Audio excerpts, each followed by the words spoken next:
It kind of reminds me of a peanut butter cookie, but a little bit more sophisticated. Hey friends, I hope your week is off to a great start. Today we're going to be making tahini chocolate chip cookies from Laura Vitale of Laura in the Kitchen. So I've been watching her channel for many years, but never tried one of her recipes before.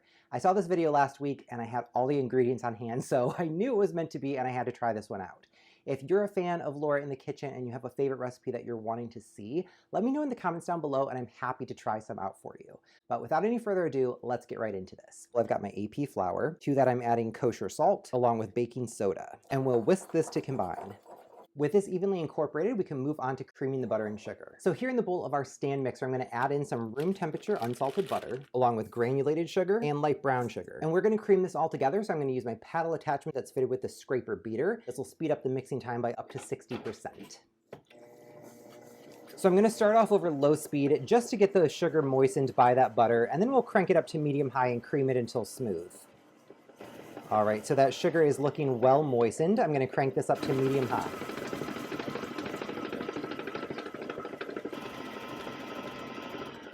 And we've been creaming just for about 2 minutes at this point, and you can see the texture here is really lightened up. I do want to clean off my scraper just to ensure that everything's getting really well incorporated. And we'll mix that just for about another minute. And that's been about 45 seconds here, but you can see the texture has really lightened up and now it's all evenly incorporated. At this point, we can add in the remaining wet ingredients. So I've got 1 egg, cold from the refrigerator, some tahini, and good quality vanilla extract. And we'll mix this until evenly combined.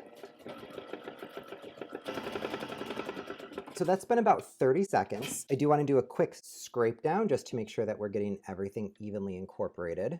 And we'll give that another 30 seconds. So after 30 seconds, this is nice and smooth. You can see the texture here. It's really, really creamy. It smells amazing. This toasted sesame fragrance is beautiful. The texture here is a little bit loose, obviously, because we haven't added our flour yet. So let's get the flour added in here. I'll add in the flour mixture all at once. And we'll mix this on low just briefly to get everything evenly incorporated. All right. So that looks like the dough has started to come together. So we'll stop here, do a quick scrape down. And at this point, we can add in our chocolate chips. And I've talked numerous times about how much I love guitarred chocolate.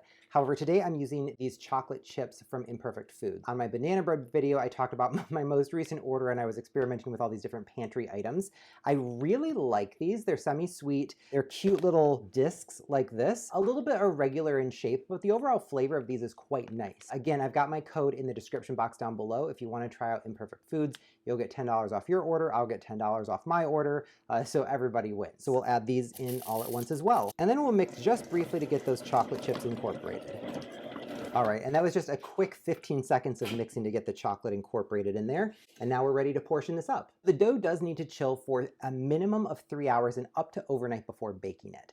Laura recommended chilling the dough just like this. However, I hate scooping hard cookie dough. So I'm gonna go ahead and portion the dough, then we'll chill the balls in the refrigerator. That way they'll be easier to bake tomorrow. I'm using my Norpo number 16 scoop here. This is 4 tablespoons. Laura recommended using a 3 tablespoon measure. So this is the closest thing that I have. So we'll just have a slightly generous cookie, which I'm totally okay with. So I'm gonna do nice level scoops and get this all portioned out. So using my slightly too large cookie scoop, I got exactly 13 cookies with barely any leftover. So if you do have a 3 tablespoon scoop, you should expect to get around 18 to 20 cookies. So I'm gonna wrap this in some cling film and pop it into the refrigerator overnight. And I'll see you all tomorrow when we're ready to bake. Our cookie dough chilled in the refrigerator overnight, and I've let it come up to room temperature for about 15 minutes just while the oven was preheating. So at this point, we are ready to bake. So I'm going to transfer 6 of these onto my lined baking tray. And now I'll pop this into the preheated 350-degree oven for about 12 minutes until the outside is nice and golden brown. However, since we used a 4 tablespoon measure rather than a 3 tablespoon measure, I'm anticipating these will take about an extra minute or 2 to get fully baked. So we'll just keep an eye on it and pull it out when done. I pulled the cookies at 13 minutes because they were just starting to get a little bit golden brown around the edges. And at this point, we're going to sprinkle them with some flaky salt. I'm going to let these cool down just for about 5 more minutes on the tray, and then we'll break one open and see how they taste. I let the cookies cool for about 5 minutes, and this is the end result. So you can see there's just a very faint presence of that flaky sea salt on the surface. But overall, the appearance of these is really quite nice. So it's very golden in all the right places. The chocolate looks nice and gooey. My only complaint really is that so much of the flaky salt didn't stick to the surface. And I think that's because I added it after it baked rather than before it baked. I've never salted a baked cookie. So if you've had good luck getting salt to stick to a fully baked cookie, let me know what you did in the comments down below, and I will try that next time. But regardless, these look and smell absolutely incredible. I love tahini so much, and I'm getting really excited to dig in. So let's break this open and see. Oh, wow. So it is definitely going to be chewy. Oh my gosh.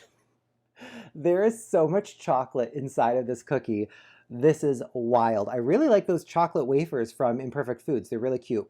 All right, let's see. Yes. Oh, wow. Perfectly crispy on the bottom. Exactly what I'm looking for. The inside is so gooey and chewy. It kind of reminds me of a peanut butter cookie, but a little bit more sophisticated from the tahini rather than peanut butter. Same kind of general idea though. And even though the flaky salt didn't stick on top, I'm still getting a little bit of a presence of it, so it's still quite nice. Absolutely delicious. I am so glad I've got the rest of this dough in my freezer for cookie emergencies. So if you're in the mood to try out a new nutty cookie, I would definitely recommend that you give this one a go. If you're a fan of Laura in the Kitchen, let me know what other recipes of hers you'd like to see me try out next, and I'm happy to take the request. So thank you so much for watching. I'll see you next time.